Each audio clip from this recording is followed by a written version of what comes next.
Okay, so good day, everyone, and thank you for joining us today. Here's a question that has been coming to my mind of late: that in a world where AI can reconcile accounts in seconds, dashboards updated in real time, and compliance tools are also becoming digital by default, where does that leave our humble bookkeeper? If you're thinking in a backseat, well, that's the topic for today. Today's session may pleasantly surprise you. So before getting into the session, let me introduce ProfitBooks, which I represent as a co-founder. We have spent last few years building accounting tools that simplify finances for small business owners. And in doing so, we have come to believe that bookkeepers aren't being replaced. They are just being repositioned. From number crunchers to client whispers, from compliance experts to just trust advisors now. But that journey doesn't happen by accident. It takes intention, skills, and sometimes a nudge in the right direction. So which brings us to today's session. We are joined by someone who doesn't just understand this shift. She has been leading it through her work at Institute of Certified Bookkeepers. She's guided thousands of professionals to embrace what's next without losing what matters. So she's here with us today to share her experience, and I'm really curious to know more about it. So I hope you're also excited. So let's dive into it. So our guest today is Ami Copeland, CEO of Institute of Certified Bookkeepers, and with over 15,000 members and more than 3,000 practices under its umbrella, ICB is one of the most respected voices in the global bookkeeping community. Under Ami's leadership, it has championed the elevation of bookkeepers as two professionals, embracing the technology, regulations, and above all, high standards. She's been instrumental in guiding the ICB community through era of enormous change, and we are honored to have her today. So before we jump into questions, Amy, I would love to take a moment and set a stage for us. Would request you to share, what in today's world is fascinating the bookkeepers from tech perspective, and if you can just let us know what trends are happening today, and then we can jump into questions. Over to you, Amy.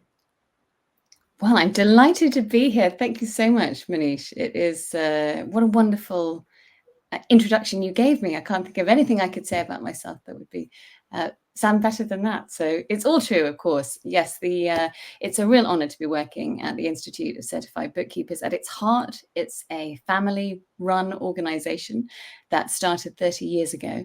And throughout that time, we really have seen such a change in the bookkeeping profession. And it really does seem to be getting more and more vital.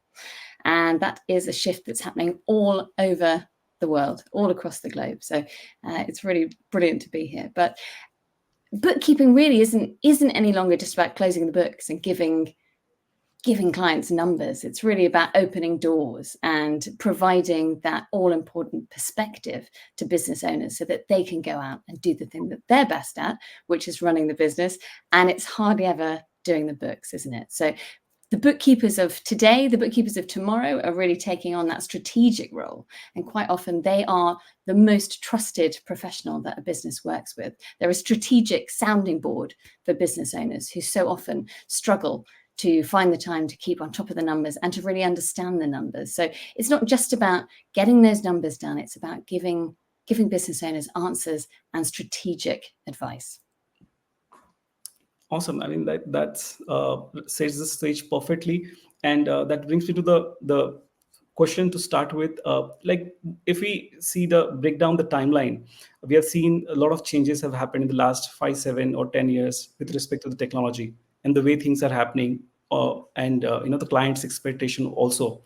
And there is also a lot of talk about new tech, which will impact all of us going forward. But if you can just give a brief, what has been the change in the last 5, 7 years? What shifts have happened in the role of an accountant? I'm going to take us back to COVID-19 and actually say I think that really became a huge moment of change for our profession, because it's when bookkeepers really showed their worth. I think in a time when business owners were scared, worried, they had so many new bits of legislation to deal with. They were trying to get funding and loans to cope with the pressures of the pandemic.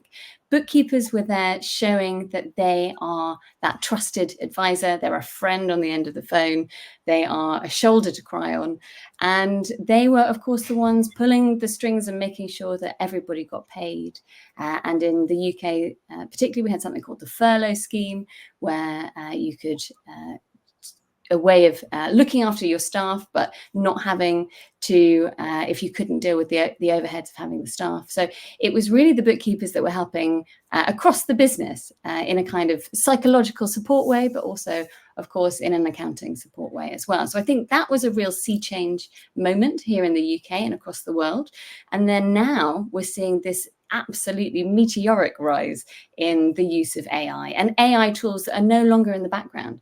So, of course, bookkeepers have been using tools that have been underpinned by AI for a long time. If you think about certain receipt capture bits of software as well, specifically being able to code those transactions, there's been AI in our tools for a long time. But now what we're seeing is bookkeepers being able to use that AI in a way that really suits them and suits their clients. So they're using the classic tools like ChatGPT, of course, but they're also incorporating other bits of ancillary software that sometimes isn't anything to do with accounting. It might be about communication tools for their customers that is underpinned by AI. So it's a really exciting time, I think, to be a bookkeeper. And certainly what we're seeing around the world is that it's the bookkeeping that has been the most radically transformed by technology, because it's the bookkeeping that's the busy work, the transactional level work. So a huge volume of input that bookkeepers have to go through, all of the reconciliations. There's a lot of high volume work that these bookkeepers are doing. And so it's really that part of the accounting process that's been the most transformed by technology. So a really, really exciting time to be a bookkeeper. Oh, awesome. I mean, we are really excited to know how it unfolds as we move forward. And you often talked about the foundation of a good advisory is a bookkeeping. Could you walk us through like what are the means in everyday practice which the bookkeepers can have and look at from advisory perspective more? Absolutely. So what we've been seeing in the UK particularly and across the world is that bookkeepers are able to step into a more advisory role. And really advisory means so many different things to different people. And I always say advisory is about conversations. And so many accounting professionals actually find that very difficult. They're really good at dealing with the numbers and understanding those, but how do they convey that information in a meaningful way to the business owners? So the very best bookkeepers are good at having those conversations and turning the numbers into a narrative that supports the bookkeepers, supports the client's dreams, turning the numbers into a narrative that supports the business owner. Because so often business owners really don't have the time or the wherewithal to focus on those numbers and truly understand them. And I hear time and time again that bookkeepers are helping with really simple things like, if your suppliers have put their fees up, you've got to put your prices up as well. And so it's really simple things. And I think sometimes bookkeepers may think, oh, advisory sounds very complicated. Maybe I need to be a chartered accountant. Maybe I need to know about funding and loans and things like that. I would say absolutely not. Have confidence that if you've done great bookkeeping and you have had that focus on real-time accurate data, you have all the information you need and all the skills you need to provide some advisory services to clients. And it's a really great way to broaden out the service offering that you have and also make your clients even stickier. Because you need to remember that a lot of these finance professionals and accounting professionals are falling short on having meaningful conversations with clients. So it's really simple things, just perhaps at the end of the week, at the end of the month, perhaps even on a quarterly basis, sitting down with your clients. And it's actually simpler than, I think sometimes bookkeepers maybe wait to be asked. And they say, well, my clients aren't interested. They're not interested. And actually what I'm seeing is that the bookkeepers of the future aren't waiting to be asked. They're coming forward with that information. They're being proactive. So just have the confidence, I would say, to any bookkeepers out there, have the confidence that you really understand these businesses and everything that you know with your expertise, which quite often is based on your experience of other businesses as well, that expertise is absolutely invaluable. And so taking the time to really sit down with your clients and bring out some of those interesting insights about the data, helping them prepare for changes, speaking them through the moment at which they'll be able to hire new team members or take on that new piece of equipment that they so dearly need, you have the ability and the skills and the experience to really put that into perspective for the clients. Very interesting. Recently, we had one of the session where the expert speaker was speaking. She mentioned about the one of the biggest challenges bookkeepers are facing is the ability to communicate the value. So, I mean, that's been seen common across the board. But once, if somebody has mastered that skill of bringing in value, I think they have been able to communicate, get into the advisory track more effectively. So, do you see the similar trend while interacting with the bookkeepers in your network, where they struggle with any? I mean, and why I'm bringing this question is that when the listeners who are mainly bookkeepers and the accountants, they would be able to resonate that they are not in the probably the others are also feeling the same problem. So just wanted to understand from your experience that I mean, is it the common hurdle which they see, and what they are doing to overcome this particular challenge? I think, unfortunately, it really is a very real hurdle for bookkeepers around the world. You've got to value yourself first, and then you can convey that value to business owners. And a lot of bookkeepers really do struggle with that. I think some of that is historical. We all would love to be a chartered accountant, but becoming a chartered accountant is incredibly difficult. It takes a lot of time, a lot of money, and a lot of emotional investment. And actually, as part of training to become a chartered accountant, you are learning such a broad sweep of skills that really are not going to be needed to do the books and help the majority of businesses. And all across the globe, the small businesses are the ones that are really pushing the economy forward. The small businesses are where the innovation is, and the small businesses are the ones that need the most help. So we really do have a confidence issue. But the more we value ourselves, the more the businesses can value us too. And a lot of this actually comes from, I think, this relationship with chartered accountants. We see this wonderful synergy between certified bookkeepers and chartered accountants, where they're working together, collaborating in service to the client, and everybody's a winner. But so often, I think we find bookkeepers think, oh, I'm not going to ask the accountant what adjustments they've done at the end of the year. I'll just figure it out and unpick it myself. And there's so much frustration. And on the other side, I think chartered accountants, sometimes they need to learn to share the stage, and they need to really understand the value of having a bookkeeper to create that pristine set of books, hand it over to the accountant so the accountant can do that important compliance work and provide that oversight of the whole business. But the bookkeepers are incredibly good at that detail work, which is so important. And that is what supports the business owners on a day-to-day basis. And of course, the benefit of bookkeeping, of having that real-time information, is that you can be having conversations all throughout the year.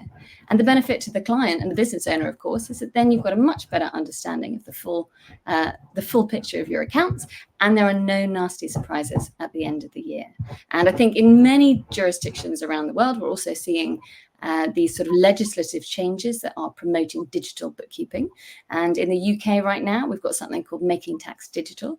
And that is mandating that all small businesses, ultimately, we're starting off with sole traders and self-employed people and landlords, but eventually all businesses will have to prove that they are doing regular digital bookkeeping. And they prove that by submitting figures to the Treasury on a regular basis. So that's a really interesting moment. So it's great to see that on the one hand, we've got bookkeepers finally stepping into their power and understanding their worth and becoming more confident.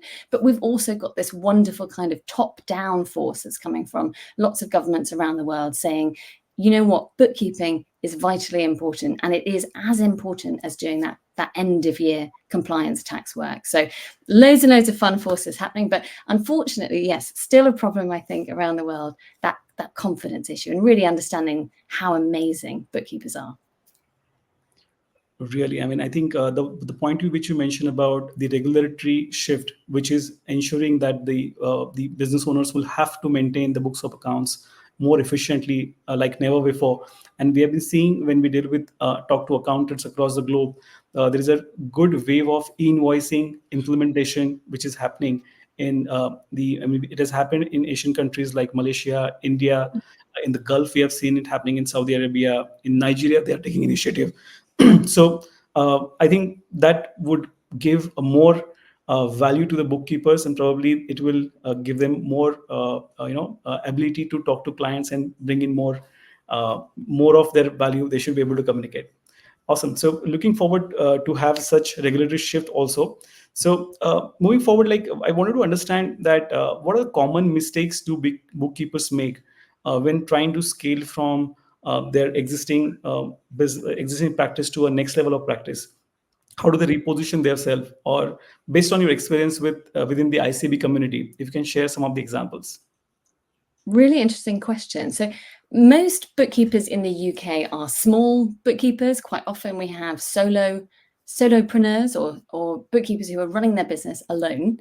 And also what we see very commonly in the UK is that bookkeeping is a great flexible career for people who have maybe another job, or they've got caring responsibilities, quite often parents.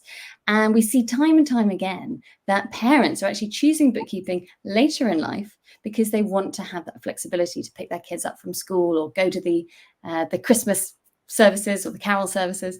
And bookkeeping becomes this thing that they can very flexibly run around the other things that they've got to do in their life. So that's incredibly positive. And as a result, I think some bookkeepers really start off with designing a business that works around them. But then you become a victim of your own success. And we see time and time again, bookkeepers are worth their weight in gold. So if you're good at what you do, your clients will start referring you on to other clients. And before you know it, you've got lots of clients and you're turning clients away. And the speed at which that happens is accelerating, certainly. I think we have in the past seen it takes about a year to get that good client base. Now we've got bookkeepers coming to us and saying, I've only been in business 3 months and I think I already need somebody to help me. The good news is that if you're part of a professional body like the Institute of Certified Bookkeepers, you have a pool of similarly skilled and qualified bookkeepers that you can turn to. And there are various different models for how you can build your business. So here in the UK, we commonly see that bookkeepers will take on a subcontractor or a freelance bookkeeper before they start to employ other staff. And again, that can work because you're supporting other people that have chosen this career for the same reasons as you. Perhaps they don't have a full-time option available to them. So we're seeing this sort of progressive type of firm here in the UK, where maybe none of the staff actually work full-time, which is wonderful.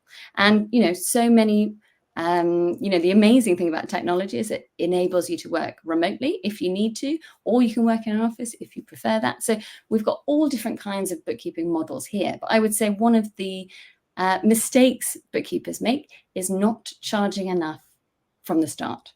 Because actually it's perfectly fine to say, well, it's just me. I'm on a kitchen table or a little desk tucked away in my house. My overheads are very small. But actually that doesn't enable growth. So what you need to think about is actually one day when you're more available, or your kids have grown up and gone to school, or just in case you're really amazing at this and you love it and you can't turn these clients away because you love saying yes and helping businesses, you need to think, how am I going to grow it? And if you're going to need other people in your business at some point, you want to retain a margin. So you really need to start thinking about how you price your services for that future of your business. And again, I would also say you've got to take in mind things like you want holidays, because you didn't get into this business to work every moment that you can. And I hear bookkeepers always say things like, oh, it's great, I can do a VAT return or a sales tax return for one of my clients on the beach in Hawaii on my holiday. And I think, no, don't do it just because you can. It's cool that you can do these things remotely, but that's not why you started this business. Just bear in mind that you need to have holidays. You need to keep your training up. You've got all sorts of compliance things that you're going to need to be doing. Here in the UK, we've got a very strict anti-money laundering regime. So all of our bookkeepers who run their own businesses have got all sorts of compliance deadlines and requirements. They've got to ID check all of their clients. And of course, anti-money laundering and regulatory issues like that are global. So It really requires you to sit down with a lovely Excel spreadsheet and think of all the things that actually go into making your business successful. It's not just, oh, it's just me, it's just me and my costs are small. That's not really true, because if you want to do this professionally, there are going to be those overheads. So I would say that's the number one thing that you should be thinking about at the start of your business is, are you charging enough? And if you give your clients a price and they go, oh, great, okay, you're probably not charging enough. It's a difficult balance because you want to provide value, but it is something that you should really think very hard about. And also lean in on the community. What we find in the UK is that bookkeepers aren't competitive. They're really collaborative. And that's because there's so many businesses out there that need our services. So you will often find somebody in your community, in your network, in your professional body who's happy to share details about what's worked for them and what hasn't. So definitely don't go it alone. Get the support of your family and your friends, and also find a network of good bookkeepers to help you. Awesome. I think you brought up really amazing points, and I feel most of the listeners might resonate with these mistakes if they are making. And I mean, I must appreciate the work of ICB in bringing up that community aspect, because that is something which acts as a strength in the phase of growth. And I'm really glad to know the approach which most of the bookkeepers are having by collaborating with the fellow bookkeepers to grow their practice.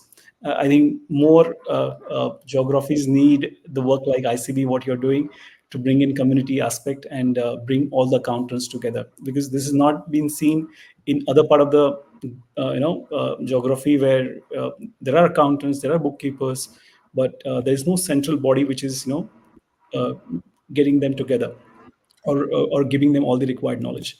Really nice to know that. So, I mean, let's a little deep dive into certain things which we are hearing a lot in the market nowadays. There's a lot of talk about real-time bookkeeping. So we hear about it often, and but in practical terms, what does a real-time really look like for a typical client? If you can give a perspective and really throw some light, get us more details about it. I think it probably helps to look at historically how are businesses handling their books.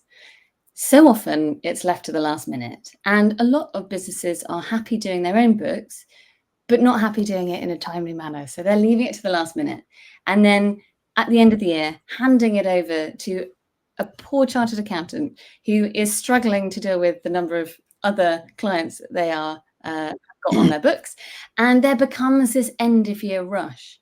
And what's really interesting, I think, about having a bookkeeper in place to help you with that is that that goes away. That end of year rush is just a thing of the past. And really, I suppose real-time bookkeeping looks different for different firms and different businesses.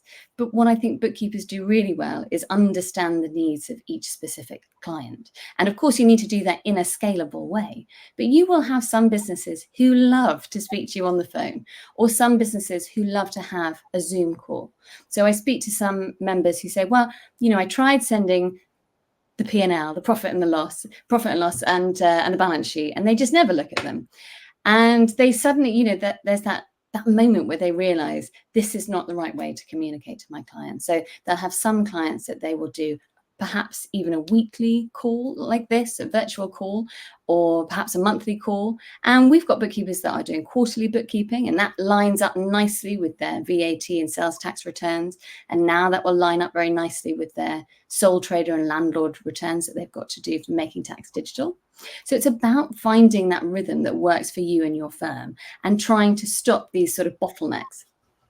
So as much as possible, trying to prevent this moment where you're struggling to get the information or the receipts or the transactions from your clients. But it's got to be a sort of two-way street. And I think the really good bookkeepers are doing it in a way that is very client specific. We've got certain niche firms in the UK that specifically help clients who are neurodiverse. And they'll do sessions for us, and they'll explain some really great methods for helping neurodiverse clients who just, if they've got dyslexia, they might just shut down when they see a spreadsheet. or clients that they struggle with things like ADHD or autism. And there are so many different ways that you can help clients like that. So I really love to see those firms that have got a wonderful niche. I visited a firm actually in the island of Guernsey last week, and they help hospitality clients, and they help them with their point of sale devices as well. So they've got this great ancillary service where they help deliver and maintain tills for their clients who are running restaurants and bars and shops.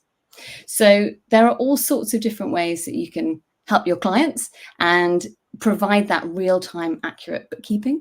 But actually, I think what you need to do is do something that's very client-centric and works for them. And likewise, you might have clients that never want to speak to you and are not interested, and they really just want you to communicate in that old, I think of it as old-fashioned, send them an email and let them deal with it. Or even, I've spoken to firms here that will record a little video, which again just makes it a little bit more scalable, and then you can do it on your own. You can do it asynchronously. So you can do it when you're ready, record a little video, give some insights into the books, reassure your clients that it's working, that you've paid all the payroll, the staff are paid, the suppliers are paid, and but provide that in a recorded way. And then your client, of course, benefits because they can watch that whenever they like. And for certain clients, that's easier than pinning them down to a regular monthly or quarterly session. So there's so many different ways of doing it. It's quite exciting to see. Yeah, thank you for bringing those different ways of reaching out to client, and I mean being client specific in all these aspects. I think that will certainly help in adding value to the clients, and certainly help to raise the fees also what is being charged. So and there has been a lot of noise around AI in accounting. Everywhere we see AI making an impact. But from where you sit, how should the bookkeepers be thinking about AI? As a risk, as a tool, or something else entirely? What is your perspective? And if you can highlight certain examples of implementing AI in some of your network firms, I'd love to hear those stories as well. I think AI is really exciting, and I think if you're not excited by it, you're probably looking at it the wrong way. I've definitely spoken to people who feel threatened by AI, think it's going to take their job. But I think we're actually very positive in the bookkeeping profession because we know the things that we do well that the AI can never take over. So it's all about having that connection and that expertise, the judgment piece that makes you the trusted professional more than the AI.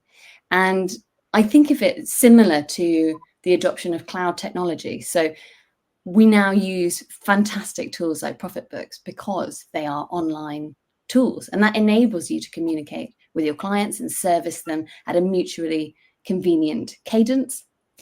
But of course, back in the day, you couldn't provide a service like that because everybody had their on-premise software. And what we've seen in the UK is that actually bookkeepers who tend to run slightly smaller firms have actually been faster to adopt this technology than those larger accounting firms. And they just are more nimble and more adaptive to technology changes. So very similar to how bookkeepers have helped their clients adapt to new cloud technologies, I see them also having this really important role in helping clients adapt to AI. And there's no difference really. We're still seeing clients coming to bookkeepers and saying, oh, what does this mean? ChatGPT said this. I'm trying to use this and I've got all confused. Ultimately, people trust people. And that's who they want to deal with. And yes, there'll always be businesses that start up and they're very tech savvy and young. A lot of the new businesses are being set up by the younger generation who are more digital native. But every bookkeeper will tell you that they know that there will always be enough business out there from clients who just are not able to understand the technology fast enough. And actually for them, it's very threatening for them as well. So I think bookkeepers really need to sort of step up and be that tech leader, the change maker for the clients that they work with, because the bookkeepers that I know are using, they could be using 30, 40 different pieces of technology across their entire tech stack. So some of that is bookkeeping software. Some of it's that pre-bookkeeping, getting the accounting records in. They're getting help with the reconciliations, and then they're using AI tools to check their work. I mean, it's absolutely staggering the number of bits of technology bookkeepers are using. So I think again, it sort of comes back to that sort of confidence piece. Don't underestimate your tech skills. And, really just remember that you understand all the nuances of your clients' businesses. And you're really that integrator. You're integrating all these bits of technology, the numbers, the accounting records, and you're the one that's able to be that one source of truth, that trusted expert. And I think a lot of businesses still, they don't trust the technology. And, we are probably going through this kind of sticky point where it's becoming an issue because businesses so often are trying to use the technology and getting stuck and sort of messing things up. And then, like I say, sort of putting something into ChatGPT and saying, well, ChatGPT says this. And of course, we all know that the AI is going to get things wrong. So I think it's a really exciting moment, but it is an opportunity, I think, for bookkeepers to step into what might be, more traditionally considered as a tech role, as well as just, a sort of accounting role. Interesting. And if you were to put a number, probably this could be difficult. That knowing the bookkeepers in your community and the people whom you interact with, what is the adoption of AI so far? I know it is not that old, not that new, but at whatever juncture we stand today, what is the adoption level at the moment in terms of percentage? Well, I think that all the main commercial software that bookkeepers use is already incorporating AI. So I would go as far as to say 100% of bookkeeping business owners in the UK are using AI. However, the number of bookkeepers who are consciously using AI and going out there and actually using tools themselves, I would say, is probably smaller. So I think there's a huge amount of use that's already happening behind the scenes. And also the level of integration, of integrating non-accounting AI tools into the accounting tools that's being done by bookkeepers specifically is probably lower still. We've got a platform here called Bots for Everything, which enables you to actually build your own sort of AI use case where you might choose to have a bot come in and you sort of prompt the bot to check your reconciliations or certain transactions. And that's quite exciting. But I would say we've probably got about 5% of our practices doing that kind of thing, actually sort of manipulating AI themselves and coding it or prompting it rather for their own specific use case. So I suppose that's sort of a good, that's kind of how I would describe that. There's a sort of a broad range. Yeah, that gives a good perspective though. And I think there's a lot of time which all of us needs to spend in ensuring that we have the tech, including the AI, as a part of our entire system when we run the bookkeeping practice. Some of our partners are using ProfitBooks white label solution, and which helps them offer the accounting software under their own brand and gives the client the complete experience. So in your view, how it is important for bookkeepers to control the end client experience, especially when it comes to the tech touch points? Well, yes, good point. And for bookkeepers, I think you've got to remember that technology is just a tool. And your clients want to learn as little software as they possibly can because they're busy doing something else. And they've probably already got 20 bits of software lying around that nobody quite understands how to use, and they're not using it properly. So you've really got to become that sort of human filter. And the less you can put on them, the smaller the burden you can put on them, the better.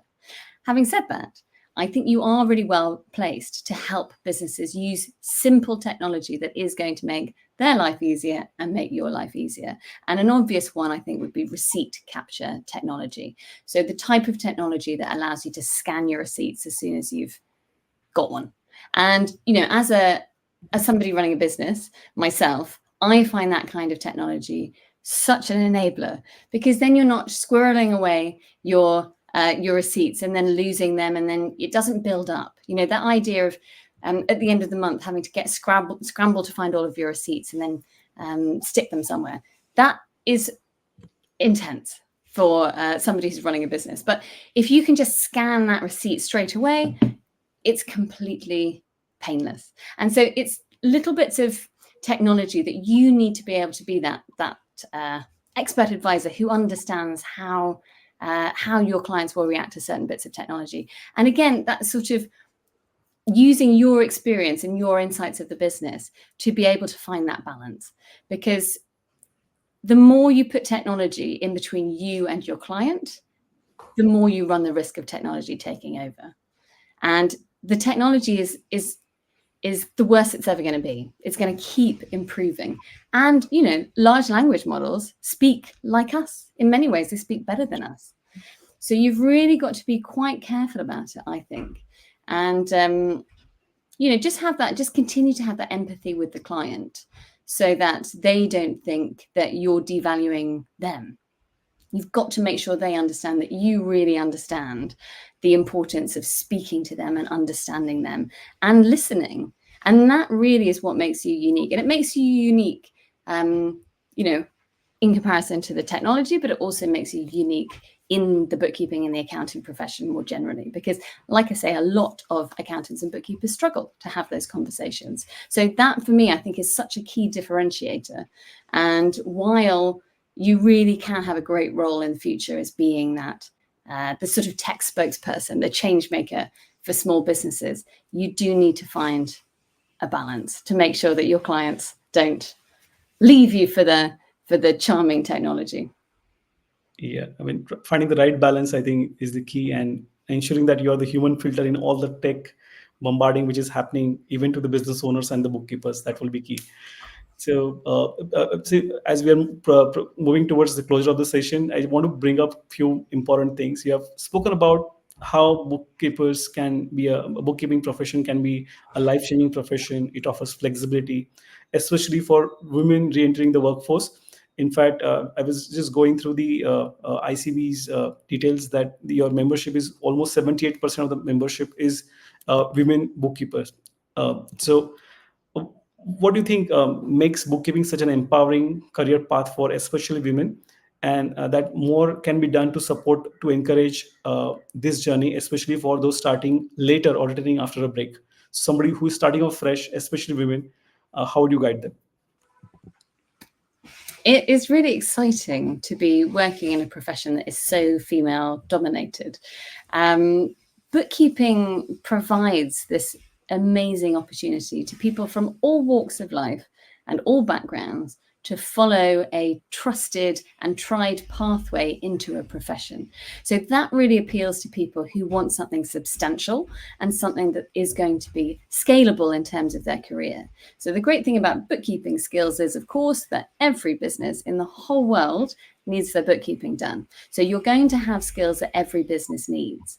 If you follow a set route into one of the professional bodies, you'll then have the credentials to back you up.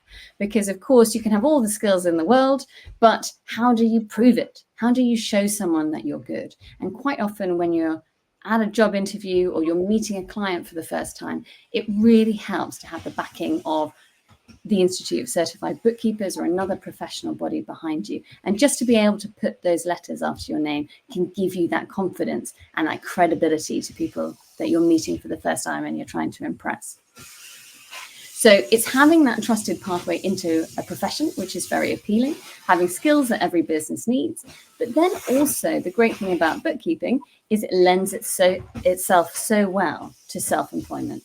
So a lot of businesses don't have the resources, or they're not big enough to have an in-house accounting department. And so lots of bookkeepers can find work, pick up lots of work from individual clients. And the great thing about that is that you can scale it as and when you need to. So particularly with mums and parents, if they are coming back to work for the first time after having their children, they may not know how available they are. There's always that moment where you've got to go pick a kid up, or they've, that dreaded call where the school rings and says, oh, your kid's fallen over or hit themselves, or, particularly if you've got accident-prone kids like I do. You want to be available for your family so much. And I think, the more we progress, the more we're going to see that. I think the young people who are starting businesses now want to have that flexibility. They're not like, our forefathers were. They don't want to stay in a job, being employed, having a boss for their whole life. So that sense of empowerment and enablement that comes with self-employment is really exciting. So that's the great thing about bookkeeping. You can get a great job being employed. You can work your way up into becoming a chartered accountant, perhaps, or you can actually set your own business up and grow it when you need to. So, like I say, most of our bookkeepers are small, but we've got a lot of firms that are employing 10 or so people. They've got maybe even 1,000 clients or more. And it's one of those things that you don't even have to go up, in a linear fashion. We've got bookkeepers who grow their business and then they sell off parts of it, or they decide to shrink it again because they're suddenly they've got to look after their parents, or they've got another job that they want to start as well. So it offers this amazing flexibility, I think, and it's globally recognized. So you can take your qualification and you can go and live anywhere in the world. You'll probably have some local things that you've got to learn about, of course, local sales tax, local tax, but that's all part of your continuing professional development anyway, because the great thing about bookkeeping and accounting, the rules are always changing. So businesses are always going to need our help. Technology changes, regulation changes, and the environment changes. So when things change, people get worried, they become uncertain, and they look to trusted advisors to help them. And when you're a bookkeeper and you're seeing your clients every day, and you're working on those daily transactions, you're paying people, you're making sure the business is getting paid, you then have this amazing role as this sort of central linchpin for the business. And that business will trust you because you know everything. You have that context. They talk about this in terms of AI, but you have this unparalleled context base where you understand everything about the business. And even if you're working with clients who are incredibly tech savvy or really understand their numbers, nobody will be able to translate that information like you do. Really amazing. So before we close the session, and just final thoughts from you, if somebody is starting, or who is already there in the business, who is already running a bookkeeping practice for a few years, for over decades, what are the few mandatory things which you feel that they should do after the end of this session or from tomorrow morning that they can't avoid? Few mandatory things they just can't avoid in today's world to remain competitive or to remain in business. What those could be? Mandatory things they have to do. Well, it's a very good question. In order to be a really good, successful bookkeeper, you've got to understand the technological and the technical in terms of your bookkeeping skills and the legislative environment. So that's really a sort of triple lock that you need to satisfy. In order to become a certified bookkeeper, there are certain exams that you've got to take.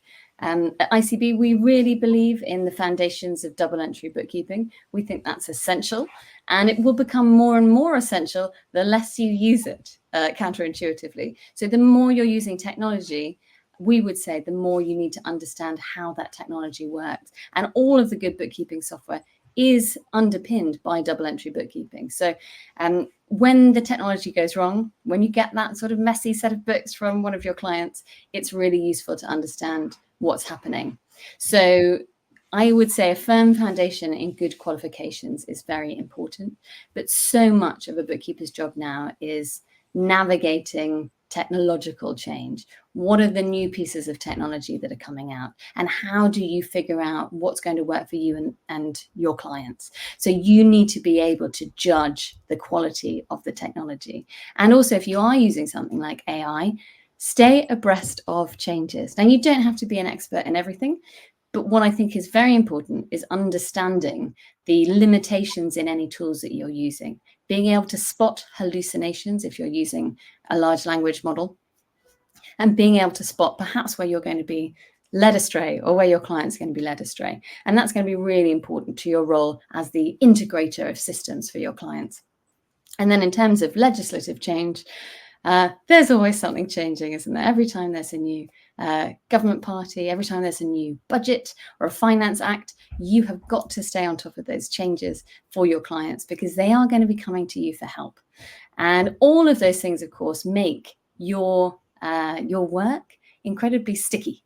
If you are supporting businesses in the way that you should be, with all of that knowledge and that huge amount of context, you are going to have clients for life, or you're going to have a job for life. So there is a lot of work to be doing in the background. And of course, you need to be mindful of your ethical obligations and, of course, the money laundering risk as well. Bookkeepers have a really important role to play in policing the financial system and in supporting the economy. And I think with just small things like, of course, we're preventing fraud, we're preventing money laundering, we're spotting business owners who are trying to claim expenses that were clearly not business expenses, but also on a maybe even a smaller level, I think bookkeepers have a huge role to play in making businesses work, in helping businesses get paid. I think there's a tremendously damaging culture of late payments all around the world, and quite often that burden falls on the smallest businesses the most. So what you can do as a bookkeeper is help businesses get paid, keep that money moving, pay those bills, make sure your clients are being paid. And that's the kind of thing that really helps businesses sleep at night. And on a wider economic level, that's what keeps economies thriving. Excellent. I think that was really, really insightful session. Ami, thank you so much for sparing time with us today. Your experience, the stories, and even the clarity on which you cleared the evolving role of bookkeepers has given us a lot of things to reflect upon. You have shown us the real power of this profession, which lies not just in numbers, but also in the people who bring those numbers to life. So everyone who is listening today, I would love to hear what stood out for you. Was there any idea that made you rethink your client approach? Maybe a habit you would like to adopt, or maybe a mistake you are now glad that you avoided. So your comments would help us understand your learnings from the session. So drop your thoughts. And before we sign off, a big thank you once again to Ami Copeland, CEO of Institute of Certified Bookkeepers, and someone who has been at the heart of championing bookkeepers globally. Ami, any closing thoughts from you? Just thank you ever so much for having me, Mohnish. It's been an absolute pleasure. And there has never been a better time to be a bookkeeper. So I would say best of luck to everybody who's listening. And may I invite you to the Bookkeepers Summit? We've got an online Bookkeepers Summit happening in mid-November. So I'd welcome all bookkeepers to attend if you'd like to. You can also join us in London if you want to come in person. But probably this year, come and join us online. And we'd love to talk about bookkeeping with you. Ami, where do we find the details of this conference, if you can just share? Bookkeepersummit.com. Okay. It's got lots of double letters. Okay, perfectly fine. Thank you so much for sharing those details. So if you have not already followed her work, I highly recommend to do so and follow the ICB as well. That's all from us today. Stay curious, stay connected, and keep building the kind of practice that you would be proud of. Thank you so much once again. Yeah, thank you. Bye-bye.